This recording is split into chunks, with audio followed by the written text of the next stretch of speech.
الحمد لله وكفى وسلام على عباده الذين اصطفى ونشهد أن لا إله إلا الله وحده لا شريك له ونشهد أن سيدنا ونبينا ومولانا محمدا عبده ورسوله. أما بعد فأعوذ بالله من الشيطان الرجيم. بسم الله الرحمن الرحيم. قل لن يصيبنا إلا ما كتب الله لنا هو مولانا وعلى الله فليتوكل المؤمنون. وقال تعالى: قل أرأيتم إن أصبح ماؤكم غورا فمن يأتيكم بماء معين. وقال تعالى: يا أيها الناس إنا خلقناكم من ذكر وأنثى وجعلناكم شعوبا وقبائل لتعارفوا إن أكرمكم عند الله أتقاكم إن الله عليم خبير. آمنت بالله صدق الله مولانا العظيم. اللهم أنت ربي لا إله إلا أنت خلقتني وأنا عبدك وأنا على عهدك ووعدك ما استطعت أعوذ بك من شر ما صنعت أبوء لك بنعمتك علي وأبوء بذنبي فاغفر لي فإنه لا يغفر الذنوب إلا أنت. সকলে কবুল শরীফ আল্লাহুম্মা সাল্লি আলা মুহাম্মাদ ওয়া আলা আলি মুহাম্মাদ কামা সাল্লাইতা আলা ইব্রাহিম ওয়া আলা আলি ইব্রাহিম ইন্নাকা হামিদুম মাজিদ. আল্লাহুম্মা বারিক আলা মুহাম্মাদ ওয়া আলা আলি মুহাম্মাদ كما باركت على إبراهيم وعلى آل إبراهيم إنك حميد مجيد.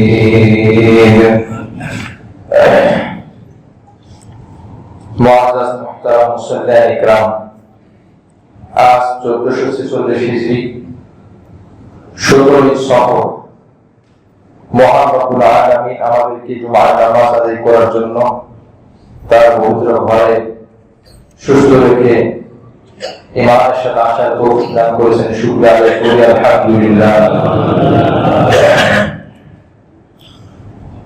আল্লাহ পাক রব্বুল আলামিন সূরা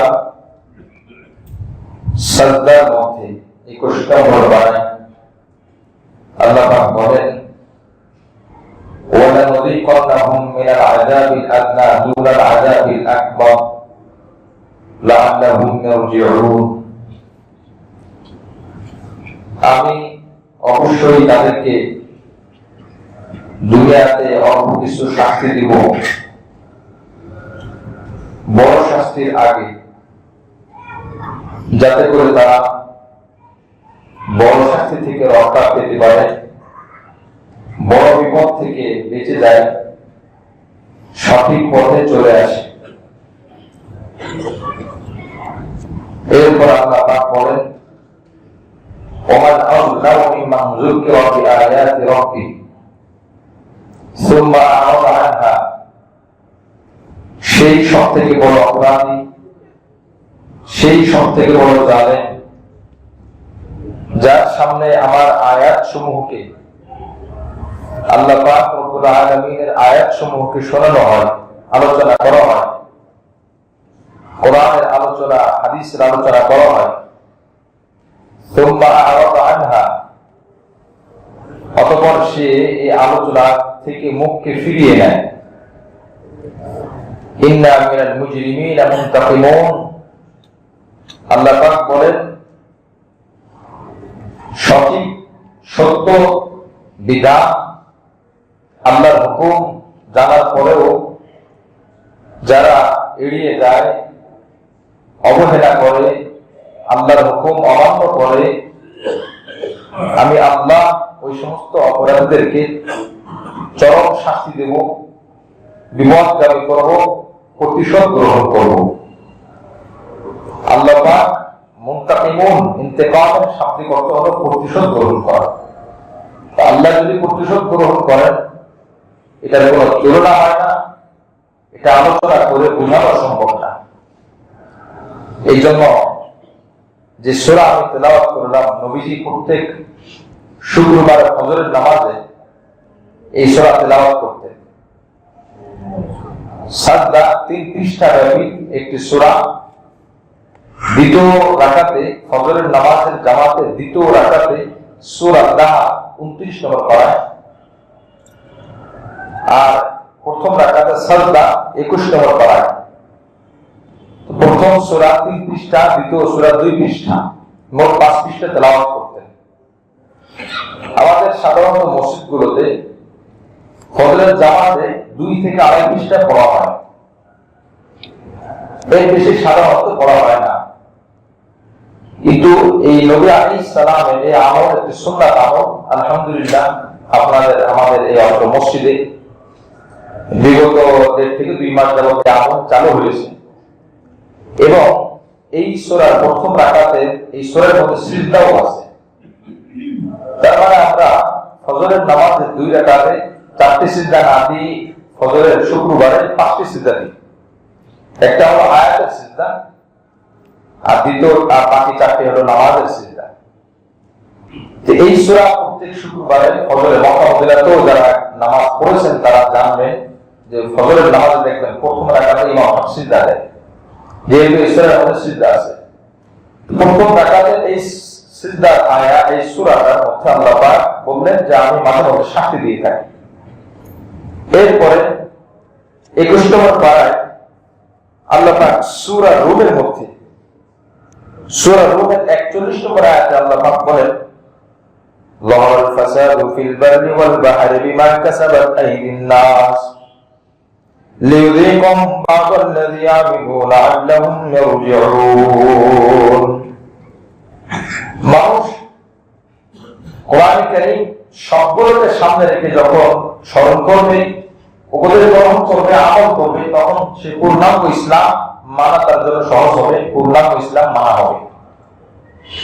আমরা জানি বর্তমান সময়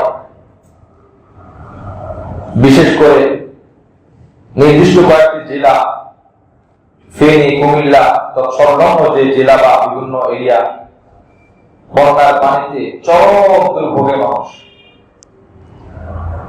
যান রক্ষা করা, জীবন রক্ষা করা অতীব কষ্ট। কখনো সিলেটে হয়, বিভিন্ন সময় বিভিন্ন জায়গায় হয়। আল্লাহ পাক বান্দাকে এই যে মাঝে মধ্যে আযাব দেন, শাস্তি দেন, আসলে দুঃসাধ্য, কঠিন। মানুষ এত বড় পরীক্ষা দেওয়ার শক্তি আমাদের নাই, আমরা বড়ই দুর্বল। কিন্তু কয়েকটি পয়েন্ট মনে রাখা। 1 নম্বর, কেন আসে? 2 নম্বর, আসলে কি করণীয়? 3 নম্বর, যাদের কাছে আসে তারা কি করবে, যাদের কাছে আসেনি তারা কি করবে? 4 নম্বর, বিপদ যাওয়ার পরে কি করণীয়? কারণ কোরআনে কারীমের আরেকটা আয়াত আমি তেলাওয়াত করেছি খুতবার মধ্যে, কুল্লা ইউসিবানা ইল্লা মা কাতাবাল্লাহু লানা। মানুষের উপরে যে বিপদে আসুক না কেন, আল্লাহ পাক এটা আগে থেকে জানেন, আল্লাহ পাক বরাদ্দ করেন। যেভাবেই হোক ফায়সালা আল্লাহর পক্ষ থেকে হয়। কি বলেন কথা ঠিক কিনা? মানুষ যদি কোনো অপরাধ করে, তার কাজের শাস্তি সে পেতে পারে, তার কাজের কারণে সে নিন্দার যোগ্য, কিন্তু ফায়সালা উপস্থিত হয়। মানুষ হাঁটতে হাঁটতে স্লিপ করলো, পা পিছলে গেল, পড়ে গেল, হসপিটালে গেল, মারা গেল। আবার অনেক সময় বোতল আপনি তলা থেকে পড়ে মরতে মরতে বেঁচে যায়, আবার বাঁচতে বাঁচতে মরে যায়।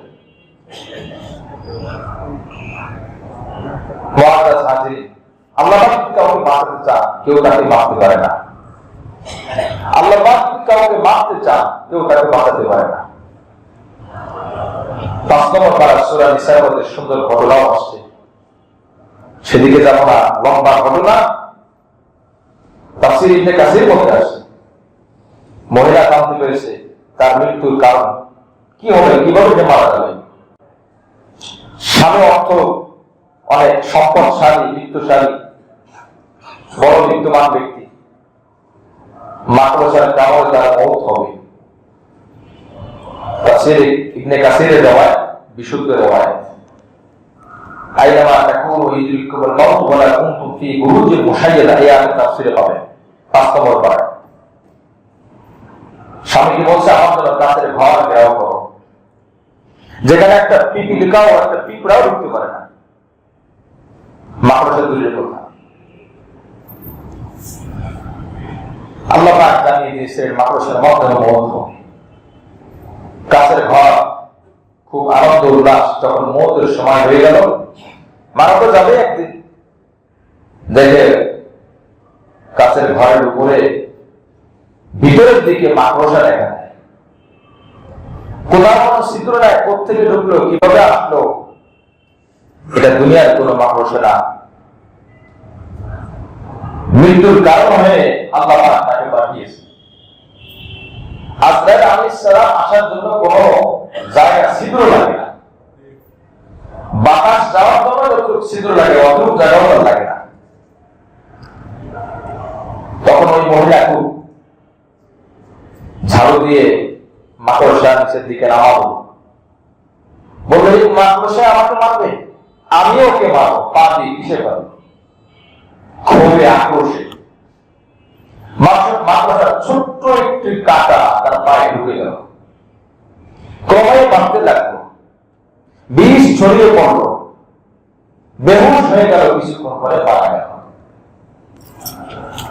এই জন্য মুআজ্জাজ হাজিরিন, মানুষের মওতের সময় যখন আসবে তখন কেউ তাকে রক্ষা করতে পারবে না। আল্লাহ পাক যার হায়াত রেখেছেন কেউ তাকে মারতে পারবে না। এটা হলো বিশ্বাসের জায়গা। ছোট থেকে ছোট বিপদ হয়, সর্বোপরি বড় বিপদ হোক, ছোট বিপদ হোক। এই জন্য আল্লাহ পাক কোরআনে বলে দিয়েছেন যে আমরা মা ইয়াফতাহিল্লাহু লিন-নাসি মির রাহমাতিন ফালা মুমসিকা লাহু ওয়া মা ইউমসিক ফালা মুরসিলা লাহু মিন বা'দ। সূরা ফাতির 22 নম্বর পারা। এরপর সূরা ইউনূসের মধ্যে আল্লাহ পাক বলেছেন ওয়া ইয়ামসাসকাল্লাহু বিদুররিন ফালা কাশিফা লাহু। যদি কাউকে কোনো বিপদ গ্রাস করে, এটাকে এর থেকে বাঁচার উপায় আর নাই একমাত্র আল্লাহ পাক ছাড়া। ওয়া ইউরিকা বিখায়রিন ফালা রাদিল ফাদলি। যদি আল্লাহ কাউকে কোনো কল্যাণ দান করেন, পৃথিবীর সব শক্তি একত্রিত হয়েও এই কল্যাণকে দবায় রাখতে পারে না, দাবায় রাখতে পারে না। এটা হলো আল্লাহ পাকের ফয়সালা, এটা হলো বিশ্বাস।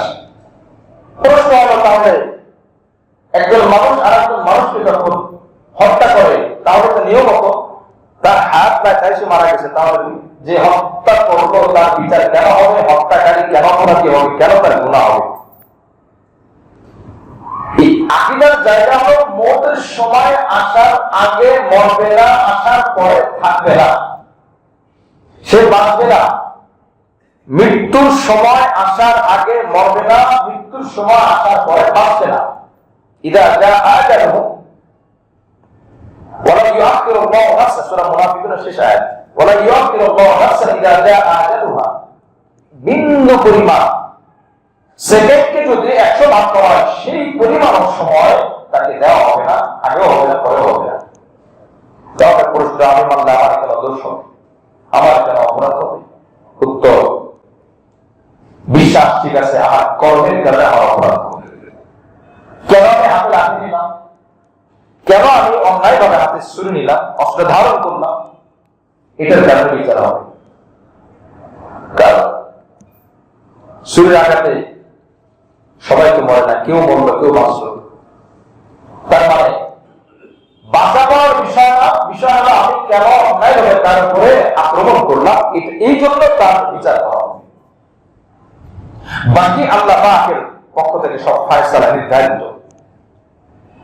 আমাদের ওই অঞ্চলগুলোতে, দেশের ওই অঞ্চলগুলোতে তারা আমাদের ভাই, আমাদের আত্মীয় স্বজন, আমাদের পড়োশী, কিছু না আমরা মুসলিম ভাই, বড় বিপদগ্রস্ত। এই জন্য আল্লাহ পাক রব্বুল আলামিন ওই আয়াতগুলোকে সামনে রাখা কেন আসে, কেন আসে আল্লাহ পাক কোরআনে বললেন যাহারাল ফাসাদু ফিল বাররি ওয়াল বাহরি বিমা কাসাবাত আইদিন নাস, সূরা রূম আয়াত নম্বর 41। দুনিয়ার দুইটা জায়গা আছে, শুকনা জায়গা, ভিজা জায়গা, স্থল জলভাগ, স্থলভাগ জলভাগ। যে কোনো জায়গায় বিন্দু পরিমাণ যদি কষ্টের কোন কারণ কষ্ট হয়, বসবাস করা কঠিন হয়ে যায়, এটা পানিতে হোক আর জমিনে হোক, শুকনা জায়গা হোক, আল্লাহ পাক বলেন বিমা কাসাবাত আইদিন নাস, এটা মানুষের অপরাধের কারণেই হয়। কার অপরাধে?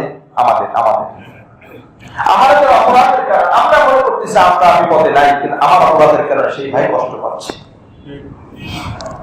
আমার অপরাধের কারণে পশু পাখি কষ্ট পাচ্ছে, আমার অপরাধের কারণে নিষ্পাপ গরু ছাগল কষ্ট পাচ্ছে, আমার অপরাধের কারণে গাছগুলো কষ্ট পাচ্ছে। বিজ্ঞানীরা বলে গাছের প্রাণ আছে যে, সেও কষ্ট পায়, পাতা কষ্ট পায়। আমার অপরাধের কারণে পানি দূষিত হয়, মাছগুলো মরে যায়, ধ্বংস হয়, কষ্ট পাচ্ছে।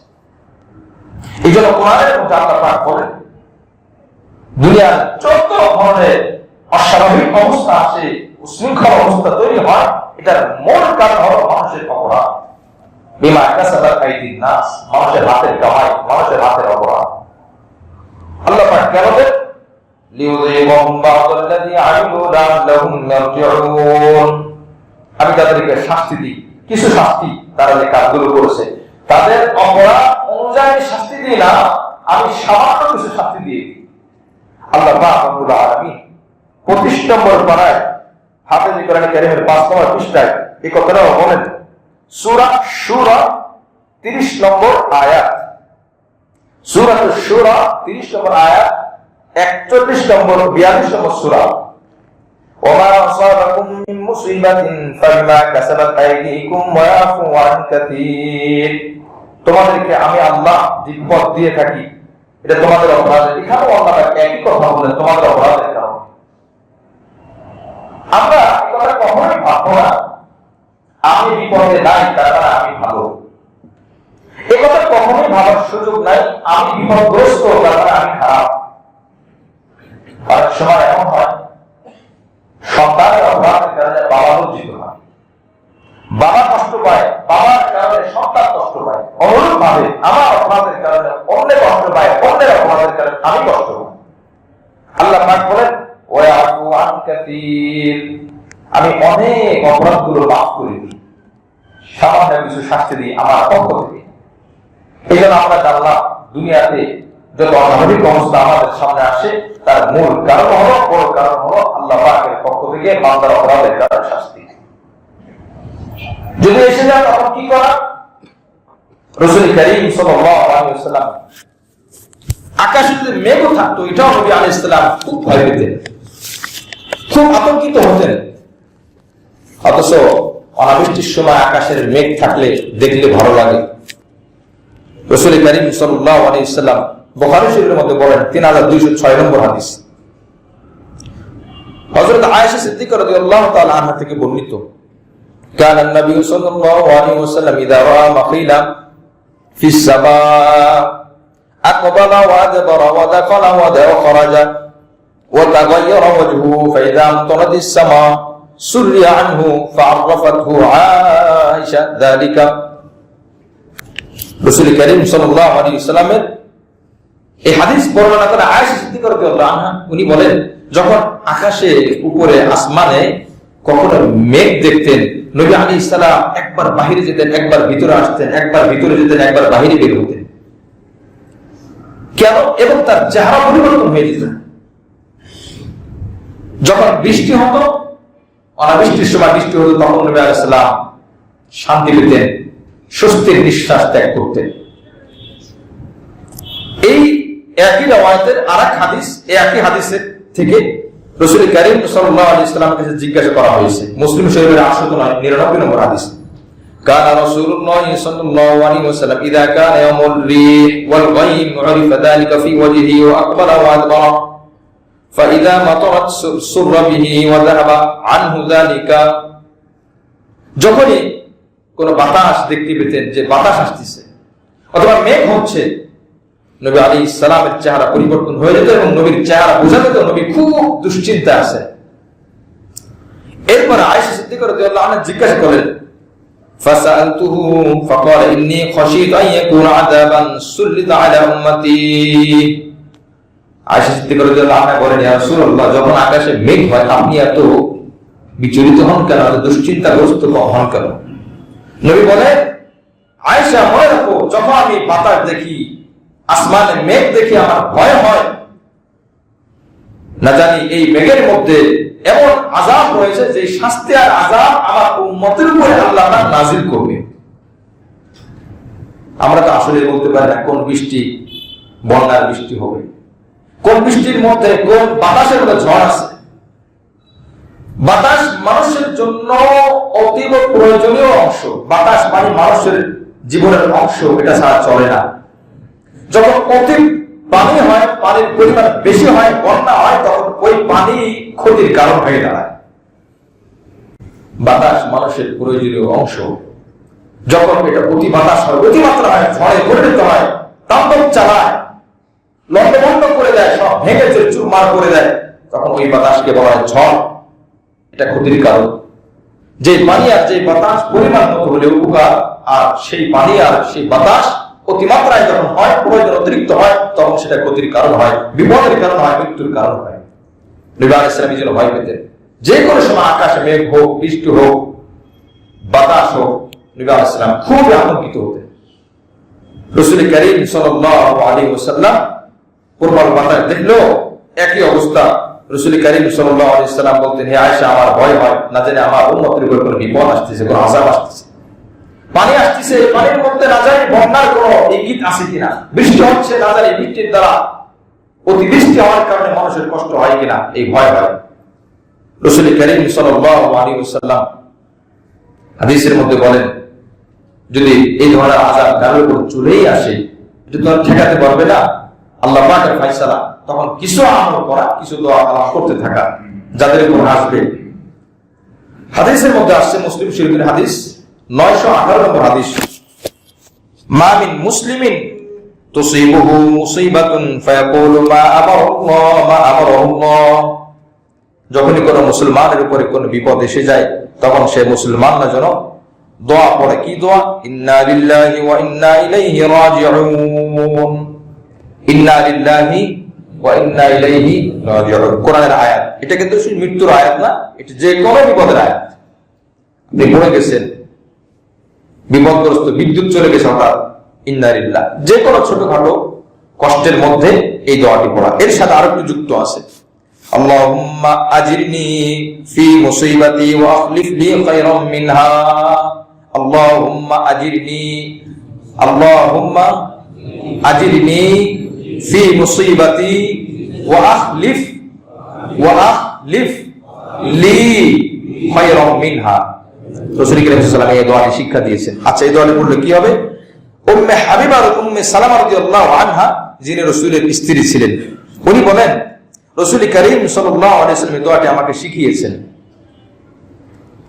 ওনার স্বামী মারা যায়, একজন মহিলা স্বামী মারা যাওয়া, বিধবা হওয়া কতটা কষ্ট ওই মহিলাই বলতে পারে।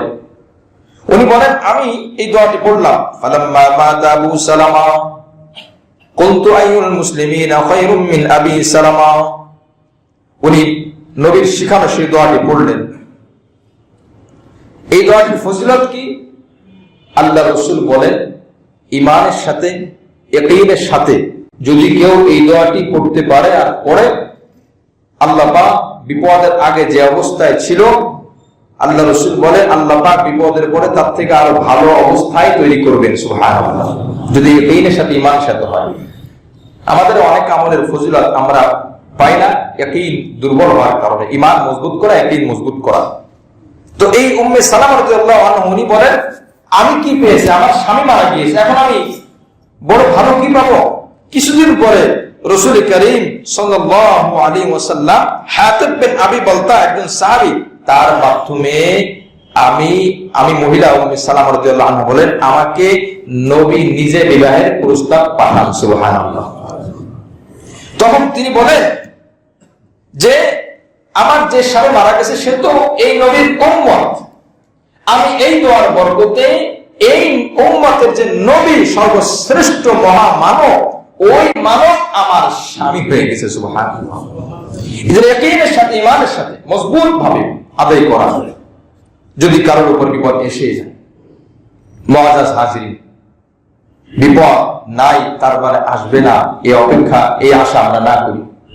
আবার বিপদ আছে আজীবন থাকবে তাও না, দিন আছে এটাই ভাবি যে একটু পরে রাত হবে, রাত আছে এটাই ধারণা করতে হবে একটু পরে দিন হবে। গাড়ির চাকা উপরের পিঠ কখনো নিচে যায়, নিচের পিঠ কখনো উপরে যায়।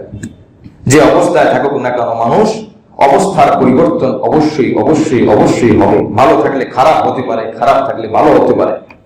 এদের সর্ব অবস্থায় মানুষের দায়িত্ব আর কর্তব্য হলো 1 নম্বর আল্লাহকে না ভুলা, ভালো অবস্থায় তো কৃতজ্ঞতা আদায় করা, মানুষের সাথে দয়ার আচরণ করা। আর খারাপ অবস্থায় আছে ধৈর্য ধারণ করা, আল্লাহমুখী হওয়া। মুআজ্জাজ হাজিরিন, রাসূল করিম সাল্লাল্লাহু আলাইহি ওয়াসাল্লাম শিক্ষা দিয়েছেন। আর যারা ওই সময় কোনো বিপদের মধ্যে থাকে না, তাদের কিছু করণীয় রাসূল করিম সাল্লাল্লাহু আলাইহি ওয়াসাল্লাম বলে দিয়েছেন। তাবরানী শরীফের মধ্যে 6026 নম্বর হাদিস, আল্লাহ রাসূল সাল্লাল্লাহু আলাইহি ওয়াসাল্লাম বলেন, আব্দুল্লাহ বিন ওমর রাদিয়াল্লাহু আনহু থেকে বর্ণিত, আন্না রাজুলান জাআ ইলা রাসূলিল্লাহি সাল্লাল্লাহু আলাইহি ওয়াসাল্লাম ফাকাল ইয়া রাসূলুল্লাহ আইয়ুন নাস আহাব্বু ইলাল্লাহ। আল্লাহ রাসূল, মানুষের মাঝে সবথেকে উত্তম কে, ভালো কে, সবথেকে ভালো কে? আল্লাহ রাসূল বলেন, আহাব্বুন নাস ইলাল্লাহি আনফাউহুম লিন-নাস। আল্লাহর কাছে সবথেকে প্রিয় হলো, পছন্দনীয় বান্দা ওই ব্যক্তি যে আল্লাহর হুকুম পালন করে এবং মানুষের সর্বোচ্চ কল্যাণে নিজেকে নিয়োজিত রাখে। সুবহানাল্লাহ। সবথেকে মানুষকে যে সর্বোচ্চ উপকার করে তার সাধ্যের মধ্য থেকে আল্লাহ রাসূল বলেন আল্লাহর কাছে সবথেকে সে প্রিয় হবে। সুবহানাল্লাহ। 2 নম্বর, আল্লাহর নিকট সবথেকে প্রিয় আমল কোনটি? এটা তো প্রিয় মানুষকে, প্রিয় আমল কি? ওয়া আহাব্বুল আ'মালি ইলাল্লাহি সুরুরুন তুদখিলুহু আলা মুসলিমিন আও তাকশিফু আনহু কুরবাতান আও তাকদি আনহু দাইনান আও তাতরুদু আনহু জুআ। আল্লাহ রাসূল বলেন যে মানুষের মধ্যে আমলের মধ্যে সর্বোত্তম আমল হলো যে মানুষকে আনন্দিত করে, কথা দিয়ে কর্ম দিয়ে সাহায্য করে, যে যেভাবে পারে মানুষকে আনন্দিত করে, খুশি করে, মানুষের কষ্ট দূর করে, তাকশিফু আনহু কুরবাতা আও তাকদি আনহু দাইনা, অথবা তার ঋণ পরিশোধ করে দেয়, আও তাতরুদু আনহু জুআ, অথবা তার ক্ষুধা নিবারণ করে, ক্ষুধার কষ্ট ক্ষুধা দূর করলো, ঋণের কষ্ট ঋণ হালকা করলো, এবং তার বিপদ যে বিপদের মধ্যে আছে ওই বিপদ থেকে বের করার সে পথ বের করে দেয়। এই আমলটা হলো সবথেকে প্রিয় আমল। সুবহানাল্লাহ। 3 নম্বর, আল্লাহ রাসূল বলেন, ওয়ালি আন আমশিয়া মা আখি আল মুসলিম ফি হাজাতিন আহাব্বু ইলাইয়া মিন আন আ'তাকিফা ফি হাদাল মাসজিদ, ইয়ানি মাসজিদাল মদিনাতি শাহরা। আল্লাহ রাসূল বলেন, শুনে রাখো, কোন মুসলমানের উপকারের জন্য যদি কোন মানুষ বের হয়, কোন মানুষ সাহায্য করে, কোন মানুষ উপকার করে, আল্লাহ রাসূল বলেন তোমরা জানো মদিনার এই মসজিদ, আমার এই মসজিদে নববী ইতিকাফ করা সবথেকে উত্তম, সবথেকে ভালো কাজ, অনেক দামি কাজ। আমি রাসূল বলে দিলাম, কোন মানুষের যদি কেউ সাহায্য করে, উপকার করে, আমার এই মসজিদে নববীতে 1 মাস ইতিকাফ করলে যেই পরিমাণ সওয়াব হবে, কোন মানুষের উপকার করলে তার থেকে বেশি সওয়াব হবে। সুবহানাল্লাহ। যে যেভাবে সাহায্য করতে পারে, অর্থ দিয়ে, বুদ্ধি দিয়ে, পরামর্শ দিয়ে, শ্রম দিয়ে, যে যেভাবে আপনার উপকার করে, রাসূল কারীম সাল্লাল্লাহু আলাইহি ওয়াসাল্লাম বলেন, আরো হাদিসের মধ্যে এসেছে, মান নাফাসা আন মুমিনিন কুরবাতা, মান নাফাসা আন মুমিনিন কুরবাতা, যে ব্যক্তি মিন কুরাবিদ দুনিয়া নাফাসাল্লাহু আনহু কুরবাতান মিন কুরাবি ইয়াউমিল কিয়ামা, যে ব্যক্তি মুমিনের কোন মানুষের বিপদ দূর করবে, দুনিয়ার বিপদ, আচ্ছা আখিরাতের বিপদের কাছে দুনিয়ার বিপদ কিন্তু কিছুই না। যেদিন পৃথিবী শুরু হয়, আদম আলাইহিস সালামের জন্ম হয়, সেদিন থেকে নিয়ে কিয়ামত পর্যন্ত, একটু উদাহরণ হিসেবে হাদিসের মিশকাতের হাদিস, আদম আলাইহিস সালাম থেকে নিয়ে কিয়ামতের আগ পর্যন্ত দুনিয়ার যত বছর মানে হায়াত হবে, যত বছর হবে, এই দুনিয়ার হায়াতের সমস্ত মানুষের সব কষ্ট যদি একজনকে দেয়া হয়, ধরেন একজনকে দেয়া হয়, কি পরিমাণ কষ্ট হবে? আদম আলাইহিস সালাম থেকে নিয়ে নবীদের উপরে, মাজলুমদের উপরে, একদম কিয়ামত পর্যন্ত দুনিয়াতে যত মানুষ যতভাবে নির্যাতিত হয়েছে, যতভাবে কষ্ট পেয়েছে, এক কথায় সমস্ত মানুষের সমস্ত প্রকার কষ্ট একজনকে যদি দেয়া হয়, আর এই কষ্ট যদি আখিরাতের কষ্টের সামনে দাঁড় করানো হয় বা আখিরাতের শান্তির সামনে দাঁড় করানো হয়, কেমন? এরকম একজন ব্যক্তিকে যদি আনা হয়, এই ব্যক্তিকে জান্নাতের মধ্যে 1 সেকেন্ড ঢুকানো হবে, সাথে সাথে জান্নাত থেকে বের করা হবে, সে বলবে দুনিয়ার এই লম্বা হাজার হাজার বছর জীবনে আমি কোনো কষ্ট পাই নাই, সুবহানাল্লাহ। আর একজন মানুষকে আদম আলাইহিস সালাম থেকে নিয়ে কিয়ামত পর্যন্ত যত রকমের শান্তি, মর্যাদা, অর্থ, চাহিদা, যত ধরনের আরাম আছে সবকিছু আল্লাহ একজনকে দিলেন। জাহান্নামের শাস্তিটা কি বোঝানোর জন্য এটা দিয়ে বোঝানো হচ্ছে। তোরাফুল আশিয়া ওয়া বিআদাবিহা, আরবিতে পূর্ব বাক্য আছে, প্রত্যেকটা জিনিস আমার সময় বিপরীত দিক থেকে বুঝতে হয়। রাত বোঝার জন্য দিন দরকার, দিন বোঝানোর জন্য রাত দরকার। মুআজ্জাজ হাজিরিন, গরম বোঝার জন্য ঠান্ডা দরকার, ঠান্ডা বোঝার জন্য গরম দরকার।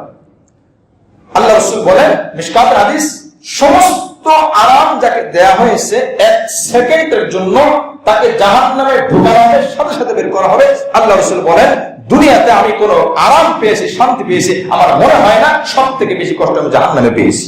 নাউযুবিল্লাহ মিন যালিক। অথচ জাহান্নামে সে কয় সেকেন্ড? মাত্র 1 সেকেন্ড। তাহলে দুনিয়ার এই কষ্টের সামনে আখিরাতের কষ্ট কিছুই না, আখিরাতের কষ্ট শেষ নাই। আবার দুনিয়ার শান্তির সামনে আখিরাতের শান্তি, আখিরাতের শান্তি অপরিসীম। দুনিয়ার শান্তি দিয়ে আখিরাতের শান্তি বোঝা যাবে না, জান্নাতের শান্তি বোঝা যাবে না। মুআজ্জাজ হাজিরিন, কিন্তু আল্লাহ রাসূল কি বললেন? যদি আমাদের কাছে স্পষ্ট থাকে জান্নাতের শান্তি কেমন, দুনিয়ার শান্তি কেমন, জাহান্নামের শাস্তি কেমন, দুনিয়ার শাস্তি কেমন। হাদিসের মধ্যে আসছে, জাহান্নামের একটা সাপ যদি বের হয়, ওই এক সাপ 1 ফুটা বিষ পৃথিবীতে ছাড়ে, পুরা পৃথিবীর সমস্ত মিষ্টি পানি বিষাদ হয়ে যাবে, তিতা হয়ে যাবে, মানুষ খেতে পারবে না। এবার চিন্তা করেন কি পরিমাণ শাস্তি, কি পরিমাণ বিষ ওই সাপের। মুআজ্জাজ হাজিরিন, রাসূল বলেন, যদি কোনো মানুষ দুনিয়াতে কোনো মানুষের বিপদ দূর করে, আল্লাহ রাসূল বলেন, নাফাসাল্লাহু আনহু কুরবাতান মিন কুরাবি ইয়াউমিল কিয়ামা, আল্লাহ তাআলা আখিরাতে কিয়ামতের ময়দানে তার কষ্টকে আল্লাহ পাক দূর করে দিবেন। সুবহানাল্লাহ। দুনিয়ার কষ্টের বিনিময়ে আখিরাতের কষ্ট লাঘব করা হবে, দুনিয়াতে শান্তি দেওয়া হবে, এটার বিনিময়ে আল্লাহ আখিরাতে শান্তি দিবেন। হাদিসের মধ্যে আসছে, ইরহামু মান ফিল আরদি, জমিনে যারা আছে এদের উপর একটু দয়া করো। আল্লাহ রাসূল বলেন, দয়া করো। ইরহামুকুম মান ফিস সামা, আসমানে যিনি আছেন আল্লাহ, ওই আল্লাহ তোমাকে দয়া করবেন। সুবহানাল্লাহ। মুআজ্জাজ হাজিরিন, এইজন্য আমাদের বর্তমান সময় আমি যে 3টে কথা বললাম, 1 নম্বর হলো বিপদ কেন আসে, 2 নম্বর বিপদ যাদের উপর আসে তাদের কি ধৈর্য ধারণ করতে হবে। আল্লাহ ধৈর্য ধারণ করতে হবে, এছাড়া তো কিছু বলার নাই। বলে ধৈর্যের উপরে কিছু থাকলে সেটাই আমরা বলতাম, দোয়া করা, আল্লাহর কাছে সাহায্য চাওয়া। 3 নম্বর, যারা বিপদগ্রস্ত না তাদের দায়িত্ব হলো বিপদের মধ্যে সাহায্যের হাত এগিয়ে দেওয়া। কি বলেন, কথা ঠিক কিনা? এই জন্য মুআজ্জাজ হাজিরিন, যার যার জায়গা থেকে যেভাবে সম্ভব সাধ্য অনুপাতে নির্ভরযোগ্য আস্থাপূর্ণ জায়গায়, এককভাবে অনেক সময় হয়ে ওঠে না, সম্মিলিতভাবে অনেক কাজ করা সহজ হয়। যেখানে যেই পরিমাণ দরকার আমরা সেখানে সেই পরিমাণ চেষ্টা করব, আমাদের সর্বোচ্চ সাধ্য, আমাদের সাধ্যের জায়গা আমরা ঠিক রাখবো যে আমাদের সাধ্য অনুপাতে যেন হচ্ছে কিনা। আমি পারি 10 টাকা দিতে, আমি দিলাম 2 টাকা, কিন্তু আসলে তার তো প্রয়োজন করা হচ্ছে না, খেয়াল করা, সাধ্য অনুপাতে দেওয়া। মুআজ্জাজ হাজিরিন, যখন বান্দা এই কাজগুলো করেন, একটা জিনিস মনে রাখতে হবে, হাদিসের মধ্যে আসছে দুনিয়াতে বান্দা একজন মানুষকে উপকার করলে আল্লাহ পাক এত খুশি হন, এত খুশি হন, সে যদি অমুসলিমও হয় আল্লাহ পাক তত করে খুশি হন। সুবহানাল্লাহ। সে যদি অমুসলিমও হয়। মুআজ্জাজ হাজিরিন, আপনারা তো জানেন, সবকিছু খবর রাখেন, খবর দেখেছেন, মুরব্বী, বয়স্ক, মহিলা, পুরুষ, বাচ্চারা হাহাকার করতেছে, মানুষের জান বাঁচে না, উদ্ধারের ব্যবস্থা নাই, বোর্ডের ব্যবস্থা নাই, খাদ্য পানি তো আরো পরের কথা, বাঁচলে না খাবে, না বাঁচলে কিভাবে খাবে। মুআজ্জাজ হাজিরিন, এই জন্য সিস্টেমের সুন্দর পদ্ধতি অবলম্বন করে প্রত্যেক মহল থেকে, প্রতিষ্ঠান কেন্দ্রিক হতে পারে, সমিতি কেন্দ্রিক হতে পারে, পরিষদ কেন্দ্রিক হতে পারে, মাদ্রাসা কেন্দ্রিক হতে পারে, মসজিদ কেন্দ্রিক হতে পারে, এলাকায় যে যেভাবে আস্থার সাথে, আমানতদারিতার সাথে কাজে আগানো, উদ্যোগ নেওয়া, যারা উদ্যোগ নেবে তাদেরকে সহযোগিতা করা। আমরা রাজি আছি তো ইনশাআল্লাহ? ইনশাআল্লাহ। কারণ যখন আমি অন্যের বিপদে হাত বাড়াবো, আল্লাহ পাক আমার, আল্লাহ না করুক যদি কখনো আমার বিপদ এসে যায়, আল্লাহ পাক আমার জন্য আরো 10 জন প্রস্তুত করে দিবেন। সুবহানাল্লাহ। আল্লাহ পাক রব্বুল আলামিন ওই বন্যার্তদের ভাইদেরকে, বোনদেরকে, মা বোনদেরকে, বাচ্চাদেরকে অতি সত্বর বন্যা পানি থেকে বাঁচার পথ আল্লাহ পাক বের করে দেন। সূরা মুলকের শেষ আয়াত আল্লাহ পাক বলেছেন, আমি আল্লাহ ইচ্ছা করলে জমিনের এই পানিটা আবার জমিনের মধ্যে দাফন করে দিতে পারি।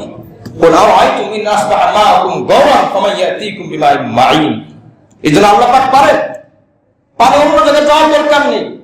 আল্লাহর কাছে সেই পরিমাণ সাহায্যের জন্য চেষ্টা করা আর দোয়াও করা। শুধু দোয়া করলাম, চেষ্টা করলাম না, আল্লাহ পাক এটা পছন্দ করেন না। এই জন্য চেষ্টাও করা, সাহায্য করা, বান্দার হাত দিয়ে চেষ্টা করা, জবান দিয়ে আল্লাহর কাছে চাওয়া, অন্তর দিয়ে ব্যথিত হওয়া। বাচ্চাদের চিত্রগুলো দেখলে আপনি তাকিয়ে থাকতে পারবেন না, আপনারা তো দেখছেন। এই জন্য আল্লাহ পাকের কাছে আমরা সকলেই দোয়া করি, আমাদের সাধ্য নিজের নাই, অন্যের কাছ থেকে বলে ভাই আপনি কিছু দেন। তো এই বলার কারণে আপনি সওয়াব পেয়ে যাবেন। বলে আপনি আনলেন, আপনি ঋণ করে আনতে বলিনি। কি বললাম? যে অন্য ভাই আপনি সহযোগিতার হাত বাড়ান। আপনি যে পরিমাণ বলবেন, সে যে পরিমাণ অর্থ সাহায্য করবেন, দানের শরীক থাকবে, অনুদানের শরীক থাকবে, ওই পরিমাণ আপনি বলার কারণে আপনার আমলনামা আল্লাহ পাক এটা দান করবেন। সুবহানাল্লাহ। হাদিসের মধ্যে আসছে, মান দাল্লা আলা খাইরি কাফাইলিহি, আদ-দাল্লু আলা খাইরি কাফাইলিহি। কোন কল্যাণের কাজে পথ দেখানো, উৎসাহ দেওয়া কেমন যেন সে নিজেই করলো। সুবহানাল্লাহ। একজন বেনামাজিকে আপনি নামাজের দিকে আনলেন, আপনি নামাজ পড়লেন, আপনি নামাজ পড়লে দ্বিগুণ পাবেন। যে ব্যক্তি নামাজ পড়তো না, আপনার কথার কারণে সে যে পড়লো, এই পড়ার কারণে সে তো পাবেই তার নিজের নামাজের সওয়াব, আপনি বলার কারণে আপনার আমলনামায় দ্বিগুণ সওয়াব হবে। সুবহানাল্লাহ। আল্লাহ পাক রব্বুল আলামিন আমাদের সকলকে এই সাহায্যের হাত বাড়ানোর তৌফিক দান করেন এবং ওই ভাইদেরকে আল্লাহ পাক মুক্তির ফয়সালা করেন। আমিন।